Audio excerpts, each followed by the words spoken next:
नमस्कार दोस्तों, आज हम कर रहे हैं एनसीईआरटी के द्वारा क्लास 8 के हिस्ट्री के चैप्टर नंबर 5 जिसका नाम है जब जनता बगावत करती है 1857 और उसके बाद। ठीक है, अगर आप सी टेट, एच टेट या किसी भी एग्ज़ाम की तैयारी करते हैं तो ये वीडियो आपके लिए बहुत ही महत्वपूर्ण है, क्योंकि 1857 की क्रांति से हर एग्जाम में क्वेश्चन पूछे जाते हैं। तो इस वीडियो को लास्ट तक जरूर देखना, और चैनल पर पहली बार विजिट कर रहे हैं तो चैनल को सब्सक्राइब करके बेल आइकन को प्रेस कर लें, जिससे कोई भी वीडियो अपलोड की जाए आपके एग्जाम से संबंधित उसकी नोटिफिकेशन आपको आसानी से मिल सके। तो चलिए शुरू करते हैं।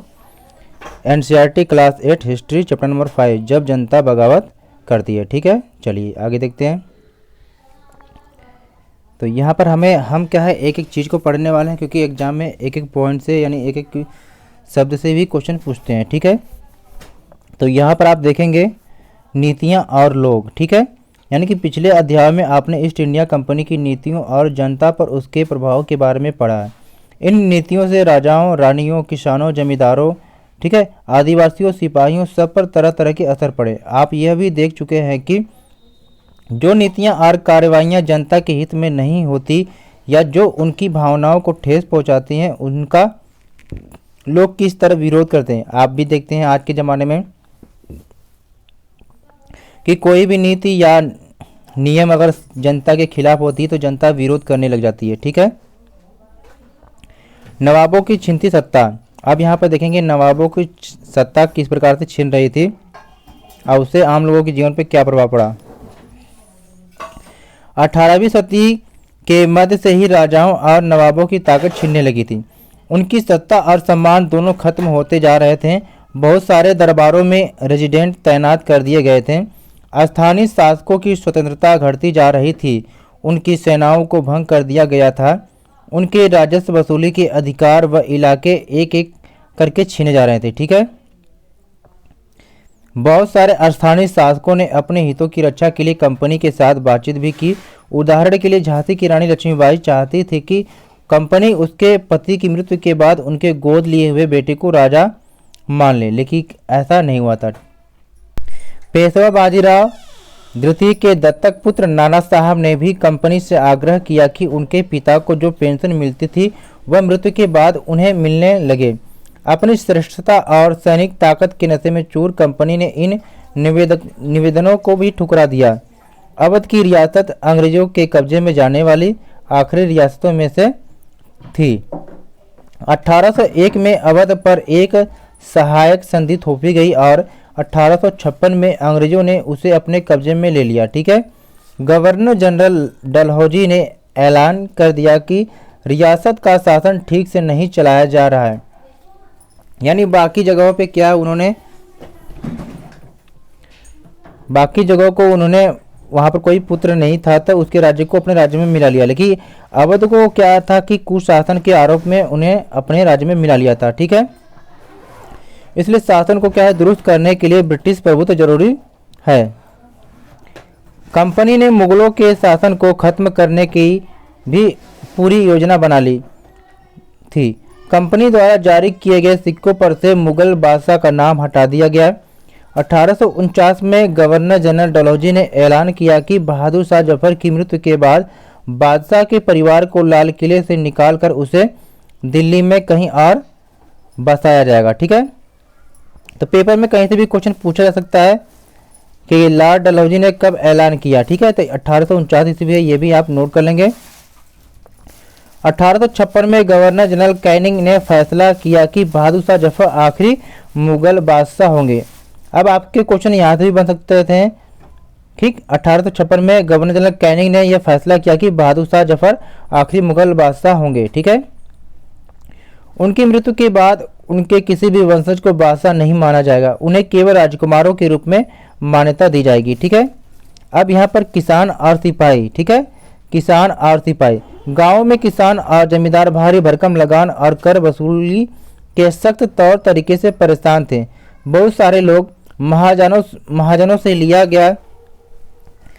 कर्ज नहीं लौटा पा रहे थे। इसके लिए उनकी पीढ़ियों पुरानी जमीनें हाथ से निकलती जा रही थी। कंपनी के तहत काम करने वाले भारतीय सिपाहियों के असंतोष की अपनी वजह थी। वे अपने वेतन, भत्तों और सेवा शर्तों के कारण परेशान थे। कई नए नियम उनकी धार्मिक भावनाओं और आस्थाओं को ठेस पहुंचाते थे। क्या आप जानते हैं कि उस जमाने में बहुत सारे लोग समुद्र पार नहीं जाना चाहते थे। उन्हें लगता था कि समुद्र यात्रा से उनका धर्म और जाति भ्रष्ट हो जाएगी। जब 1824 में सिपाहियों को कंपनी की ओर से लड़ने के लिए समुद्र के रास्ते बर्मा जाने का आदेश मिला तो उन्होंने इस हुक्म को मानने से इनकार कर दिया। जब 1824 में सिपाहियों को कंपनी की ओर से लड़ने के लिए समुद्र के रास्ते बर्मा जाने का आदेश दिया तो उन्होंने इस हुक्म को मानने से इनकार कर दिया। उन्हें जमीन के रास्ते से जाने में ऐतराज नहीं था। सरकार का हुक्म न मानने के कारण उन्हें सख्त सजा दी गई, क्योंकि यह मुद्दा अभी खत्म नहीं हुआ था। इसलिए 1856 में कंपनी को एक नया कानून बनाना पड़ा। इस कानून में साफ कहा गया था कि अगर कोई व्यक्ति कंपनी की सेना में नौकरी करेगा तो जरूरत पड़ने पर उसे क्या है, समुद्र पार जाना पड़ सकता है। ठीक है। सिपाही गांवों के हालात से भी परेशान थे। बहुत सारे सिपाही खुद किसान थे। वे अपने परिवार गांवों में छोड़कर आए थे। लिहाजा किसानों का गुस्सा जल्दी ही सिपाहियों में भी क्या है, फैल गया। ठीक है। सुधारों पर प्रतिक्रिया। ठीक है।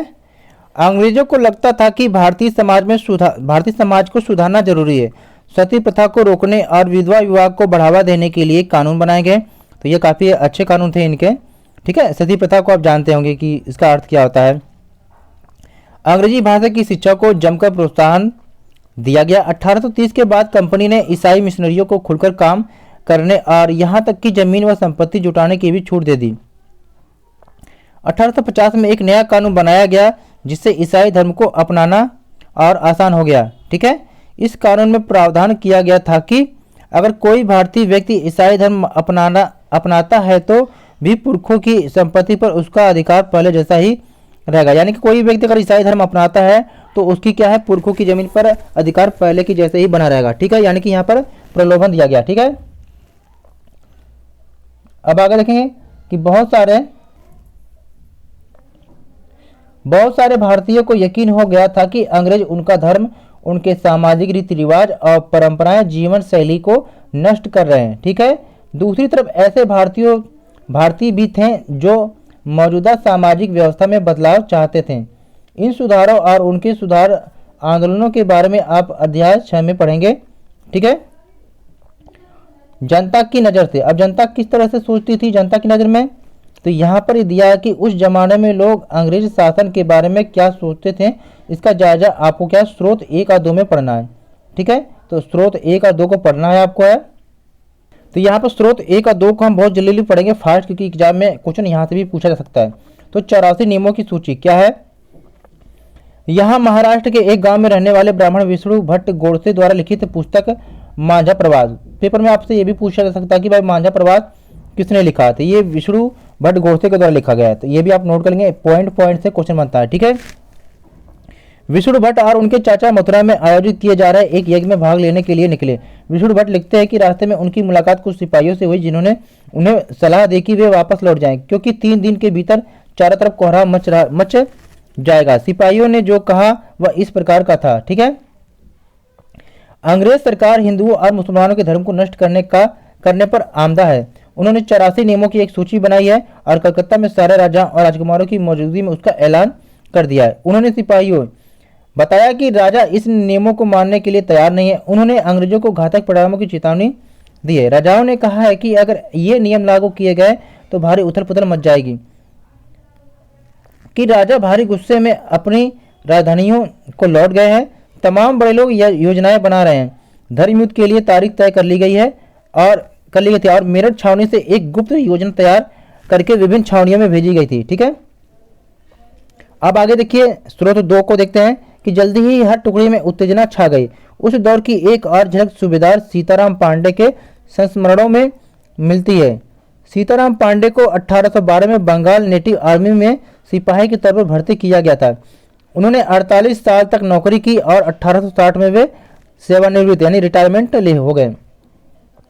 उन्होंने बगावत को दबाने में अंग्रेजों की मदद की। हालांकि उनका बेटा भी विद्रोहियों के साथ था और अंग्रेजों ने उसे सीताराम की आंखों के सामने ही मार डाला। मार डाला था। अपनी सेवानिवृत्ति के बाद उनके कमान अफसर नॉरगेट ने उन्हें अपने संस्मरण लिखने के लिए प्रेरित किया।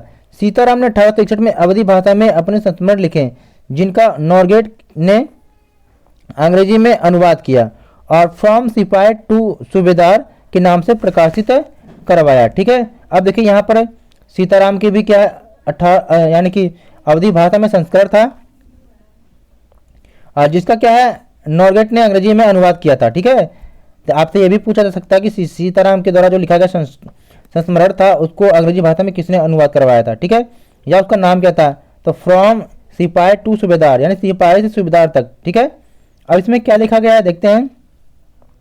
मेरा मानना है कि अवध पर हुए कब्जे से सिपाहियों के भीतर गहरा अविश्वास भर गया था और वे सरकार के खिलाफ साजिशें रचने लगे थे। अवध के नवाब और दिल्ली बादशाह के नुमाइंदों को सेना की नब्ज जानने के लिए पूरे भारत में भेज दिया गया। उन्होंने सिपाहियों की भावनाओं को और हवा दी।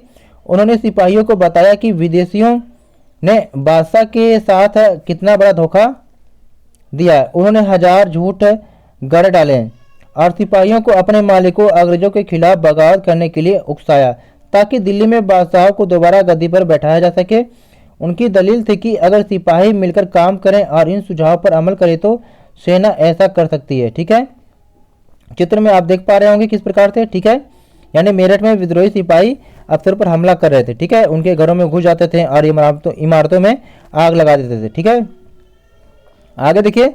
संयोग से इसी समय सरकार ने हर एक रेजिमेंट में के कुछ लोगों को नई राइफल के इस्तेमाल का तरीका बताने के लिए अलग अलग छावनियों में भेजा। इन लोगों ने कुछ समय तक सिपाहियों को प्रशिक्षण दिया। इसी दौरान न जाने कहां से यह खबर फैल गई कि इन राइफलों में इस्तेमाल होने वाले कारतूसों पर गाय और सुअर की चर्बी का लेप गया। यही देखो मुख्य बात थी। हमारी रेजिमेंट के लोग दूसरे लोगों को लिखकर यह खबर भेजने लगे और जल्दी ही हर एक रेजिमेंट में उत्तेजना का माहौल बन गया। कुछ लोगों ने कहा कि उनकी 40 साल की नौकरी में सरकार ने उनके मजहब को चोट पहुंचाने के लिए कभी कुछ नहीं किया था, लेकिन जैसा कि मैंने पहले ही जिक्र किया है, अवध पर कब्जे के कारण सिपाही पहले ही गुस्से में थे। स्वार्थी लोगों ने फौरन यह कहानी गढ़ दी कि अंग्रेज तो सबको ईसाई बनाना चाहते हैं, इसलिए उन्होंने ऐसे कारतूसों तैयार किए हैं ताकि उन्हें इस्तेमाल करने से मुसलमान और हिंदू दोनों ही क्या है भ्रष्ट हो जाए।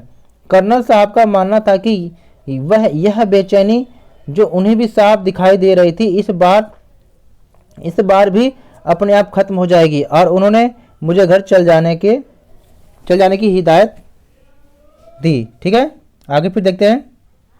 अब हम यहाँ पर देखेंगे कि सैनिक जो विद्रोह था वो किस प्रकार से जन विद्रोह बन गया। ठीक है, यानी कि सभी लोग उसमें कैसे शामिल हो गए।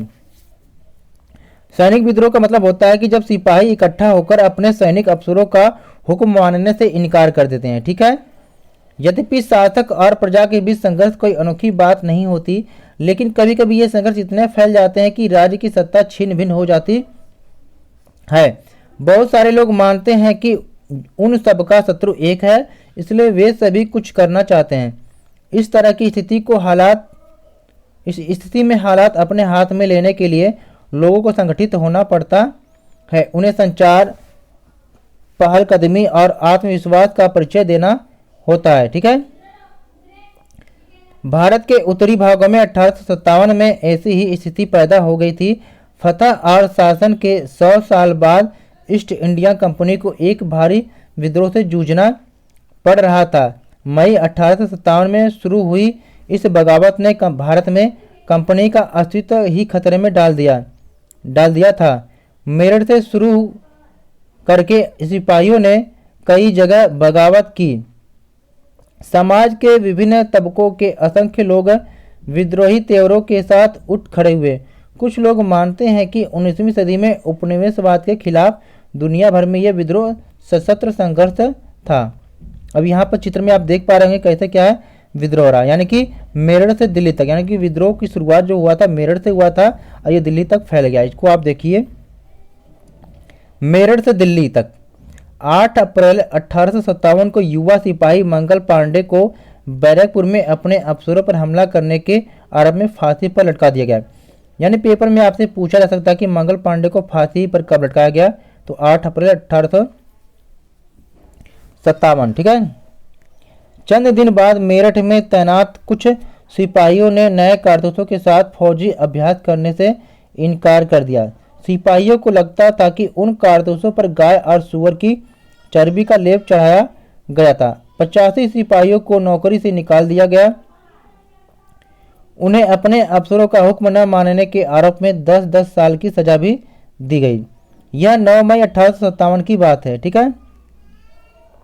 यहाँ पर देखेंगे कैवेलरी लाइनों में युद्ध, यानी कि 3 जुलाई 1857 को 3000 से ज़्यादा विद्रोही बरेली से दिल्ली आ पहुंचे। उन्होंने यमुना को पार किया और ब्रिटिश कैवेलरी चौकियों पर धावा बोल दिया। यह युद्ध पूरी रात चलता रहा। ठीक है।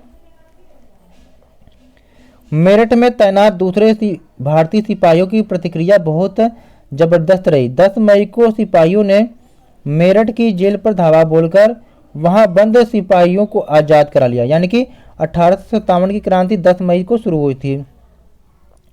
उन्होंने अंग्रेज अफसरों पर हमला करके उन्हें मार गिराया। उन्होंने बंदूक और हथियार कब्जे में ले लिया और अंग्रेजों की इमारतों व संपत्तियों को आग के हवाले कर दिया। उन्होंने फिरंगियों के खिलाफ युद्ध का ऐलान कर दिया। सिपाही पूरे देश में अंग्रेजों के शासन को खत्म करने पर आमाद थे, लेकिन सवाल यह था कि अंग्रेजों के जाने के बाद देश का शासन कौन चलाएगा। सिपाहियों ने इसका भी जवाब ढूंढ लिया। वे मुगल बादशाह बहादुर शाह जफर को देश का शासन सौंपना चाहते थे। ठीक है।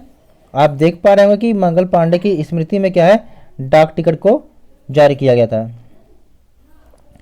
मेरठ के कुछ सिपाहियों की एक टोली 10 मई की रात को घोड़ों पर सवार होकर मुंह अंधेरे ही दिल्ली पहुंच गई। जैसे ही उनके आने की खबर फैली, दिल्ली में तैनात टुकड़ियों ने भी बगावत कर दी। यहाँ भी अंग्रेज अफसर मारे गए। देसी सिपाहियों ने हथियार व गोला बारूद कब्जे में ले लिया और इमारतों को आग लगा दी। विजयी सिपाही लाल किले की दीवारों के आसपास जमा हो गए। वे बादशाह से मिलना चाहते थे। बादशाह अंग्रेजों की भारी ताकत से दो दो हाथ करने को तैयार नहीं थे। ठीक है। लेकिन सिपाही भी अड़े रहे। आखिरकार वे जबरन महल में घुस गए और उन्होंने बहादुर शाह जफर को अपना नेता घोषित कर दिया। ये चित्र में आप देख पा रहे होंगे, ये बहादुर शाह जफर हैं। ठीक है। बूढ़े बादशाह को सिपाहियों की यह मांग माननी पड़ी। उन्होंने देश भर के मुखियाओं और शासकों को चिट्ठी लिखकर अंग्रेजों से लड़ने के लिए भारतीय राज्यों का एक संघ बनाने का आह्वान किया। बहादुर शाह के इस एकमात्र कदम के गहरे परिणाम सामने आए। ठीक है। पहले से अंग्रेजों से पहले देश के एक बहुत बड़े हिस्से पर मुगल साम्राज्य का ही शासन था। ज़्यादातर छोटे शासक और रजवाड़े मुगल बादशाह के नाम पर ही अपने इलाकों का शासन चलाते थे। ब्रिटिश शासन के विस्तार से भयभीत ऐसे बहुत सारे शासकों को लगता था कि अगर मुगल बादशाह दोबारा शासन स्थापित कर ले तो वे मुगल आधिपत्य में दोबारा अपने इलाकों का शासन बेफिक्र होकर चलाने लगेंगे। अंग्रेजों को इन घटनाओं की उम्मीद नहीं थी। उन्हें लगता था कि कारतूसों के मुद्दे पर पैदा हुई उथल पुथल कुछ समय में शांत हो जाएगी। लेकिन जब बहादुर शाह जफर ने बगावत को अपना समर्थन दे दिया तो स्थिति रातों रात बदल गई। अक्सर ऐसा होता है कि जब लोगों को कोई रास्ता दिखाई देने लगता है तो उनका उत्साह और साहस बढ़ जाता है। इससे उन्हें आगे बढ़ने की हिम्मत, उम्मीद और आत्मविश्वास मिलता है। ठीक है। यहाँ पर देखेंगे, यहाँ पर एक शब्द का अर्थ देखेंगे फिरंगी, यानी कि फिरंगी का मतलब होता है विदेशी। यानी इस शब्द में अपमान का एक भाव होता है। तभी आपने देखा है कि अंग्रेजों को फिरंगी कहते थे। बगावत फैलने लगी। ठीक है। जब दिल्ली से अंग्रेजों के पैर उखड़ गए तो लगभग एक हफ्ते तक कहीं कोई विद्रोह नहीं हुआ। जाहिर है कि खबर फैलने में भी कुछ समय तो लगना ही था। लेकिन फिर तो विद्रोह का सिलसिला ही शुरू हो गया। एक के बाद एक रेजिमेंट में सिपाहियों ने विद्रोह कर दिया और वे दिल्ली, कानपुर, लखनऊ जैसे मुख्य बिंदु पर दूसरी टुकड़ियों का साथ देने को निकले। उनकी देखा देखी कस्बों, गांवों के लोग भी बगावत के रास्ते पर चलने लगे। वे स्थानीय नेताओं, जमींदारों और मुखियाओं के पीछे संगठित हो गए। वे लोग अपनी सत्ता स्थापित करने और अंग्रेजों से लोहा लेने को तैयार थे। स्वर्गीय स्वर्गीय पेशवा बाजीराव के दत्तक पुत्र नाना साहब कानपुर के पास रहते थे। उन्होंने सेना इकट्ठा की और ब्रिटिश सैनिकों को शहर से खदेड़ा। यानी कि आपसे पूछा जा सकता है कि कानपुर का नेतृत्व किसने किया था? नाना साहब ने किया था। ठीक है, उन्होंने खुद को पेशवा घोषित कर दिया। उन्होंने ऐलान किया कि वह बहादुर शाह जफर के तहत गवर्नर हैं। लखनऊ की गद्दी से हटने के बाद लखनऊ की गद्दी से हटा दिए गए नवाब वाजिद अली शाह के बेटे ब्रिटिश कद्र को नया नवाब घोषित कर दिया गया। ब्रिटिश कद्र ने भी बहादुर शाह जफर को अपना बादशाह मान लिया। यानी कि ब्रिटिश कद्र ने लखनऊ में नेतृत्व किया और उनकी मां बेगम हजरत महल, इन दोनों ने अंग्रेजों के खिलाफ विद्रोह को बढ़ावा देने में बढ़ चढ़कर हिस्सा लिया। और झांसी में रानी लक्ष्मीबाई ने विद्रोह का नेतृत्व किया। उन्होंने नाना साहब के सेनापति तात्या टोपे के साथ मिलकर अंग्रेजों को भारी चुनौती दी। मध्य प्रदेश के मांडला क्षेत्र में रायगढ़ की राजी अवंतीबाई लोधी ने 4000 सैनिकों की फौज तैयार की। आपसे पूछा जा सकता है कि भाई मध्य प्रदेश में कौन थी? तो राजा की राजी अवंतीबाई लोधी ने, ठीक है, अंग्रेजों के खिलाफ नेतृत्व किया क्योंकि ब्रिटिश शासन ने उनके राज्य के प्रशासन पर नियंत्रण कर लिया था। विद्रोही टुकड़ियों के सामने अंग्रेजों की संख्या बहुत कम थी। बहुत सारे मोर्चों पर उनकी जबरदस्त हार भी हुई। इससे लोगों को यकीन हो गया कि अब अंग्रेजों का शासन खत्म हो चुका है। अब लोगों को विद्रोह में कूद पड़ने का गहरा आत्मविश्वास मिल गया। खास तौर से अवध के इलाकों में चौतरफा बगावत की स्थिति थी। 6 अगस्त 1857 को लेफ्टिनेंट कर्नल टाइटलर ने अपने कमांड इन चीफ को टेलीग्राम भेजा जिसमें उसने अंग्रेजों के भय को व्यक्त किया था। ठीक है, हमारे लोग विरोधियों की संख्या और लगातार लड़ाई से थक गए हैं।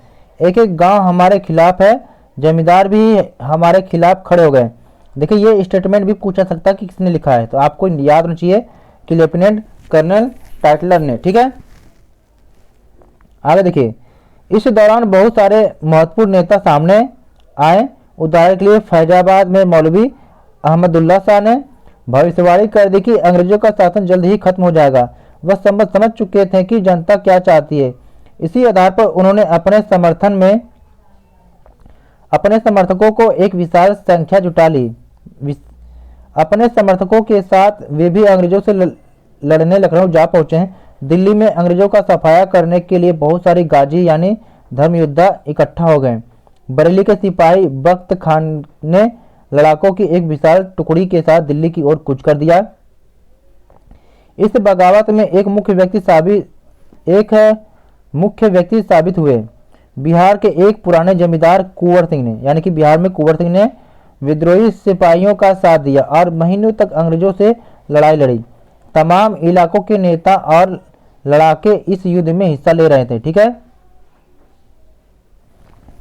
अब ऐसा भी नहीं था कि जगह जगह विद्रोह हो रहे थे तो कंपनी वहां पर बैठकर चुपचाप तमाशा देखेगी। तो वो भी क्या है, जगह जगह पे क्या है, विद्रोह को क्या है, दबाना शुरू कर दिया। ठीक है, यहाँ पर चित्र में देख सकते हैं कि कंपनी का पलटवार, यानी कि कंपनी भी क्या है, अब विद्रोह को किस प्रकार से दबाना शुरू कर देगी। ठीक है, विद्रोही सिपाही मेरठ से दिल्ली तक कूच करते हैं। शुरू में अंग्रेजी सेनाओं को दिल्ली की भारी किलेबंदी को तोड़ने में मुश्किल हुई।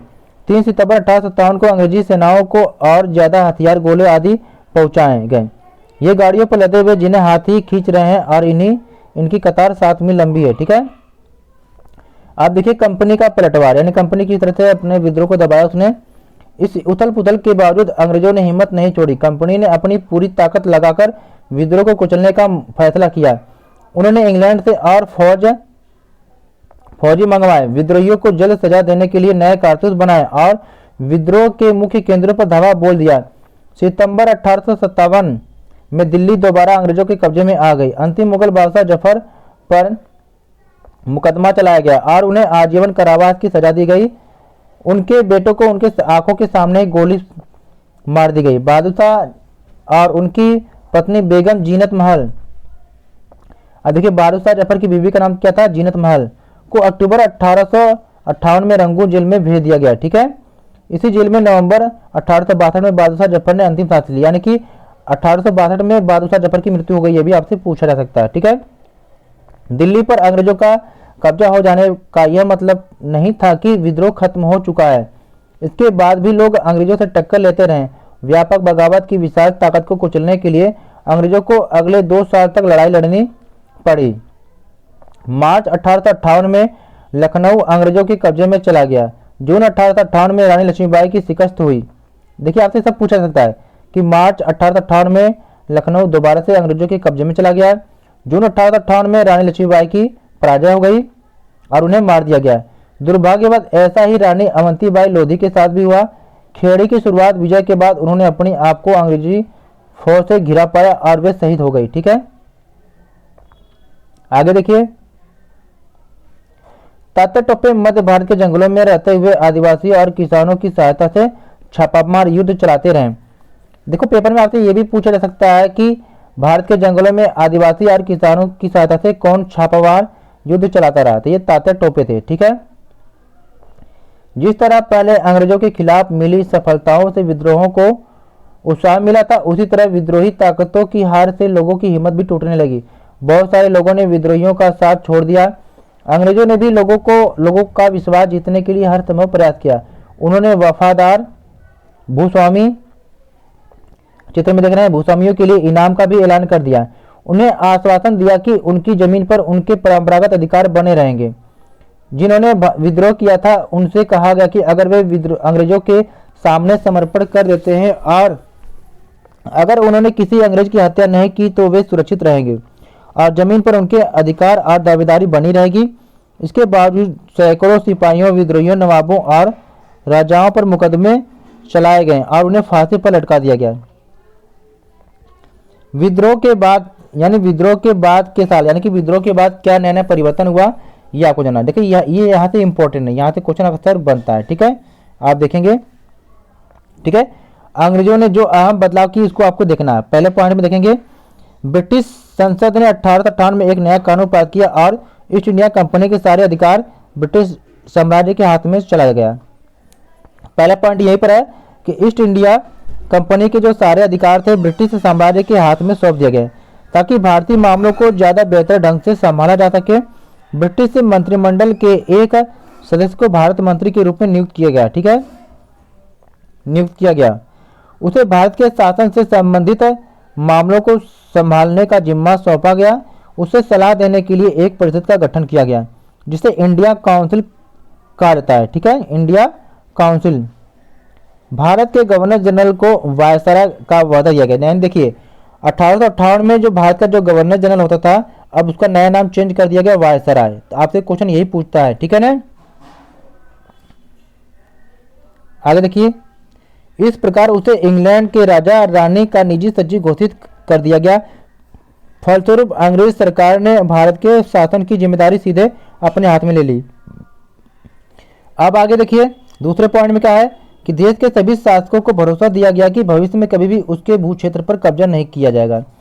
उन्हें अपनी रियासत, अपने वंशजों, यहाँ तक कि दत्तक पुत्रों को सौंपने की छूट दे दी गई, लेकिन उन्हें इस बात के लिए प्रेरित किया गया कि वे ब्रिटेन की रानी को अपना अधिपति स्वीकार करें। इस तरह भारतीय शासकों को ब्रिटिश साम्राज्य के अधीन शासन चलाने की छूट दे दी गई। ठीक है, तीसरे पॉइंट में क्या है, सेना में भारतीय सिपाहियों का अनुपात कम करने और यूरोपीय सिपाहियों की संख्या बढ़ाने का फैसला किया गया। यानी कि सेना में क्या है, भारतीय सिपाहियों का जो अनुपात है इसको कम कर दिया गया और यूरोपीय सिपाहियों की जो संख्या बढ़ा दी गई। ठीक है, यह भी तय किया गया कि अवध, बिहार, मध्य भारत और दक्षिण भारत से सिपाहियों को भर्ती करने की बजाय अब गोरखा, सिखों और पठानों में से ज़्यादा सिपाही की भर्ती की जाएगी। याद रहना चाहिए, गोरखा, सिखों और पठानों। ठीक है, चौथे पॉइंट में देखेंगे कि मुसलमानों की जमीन और संपत्ति बड़े पैमाने पर जब्त की गई।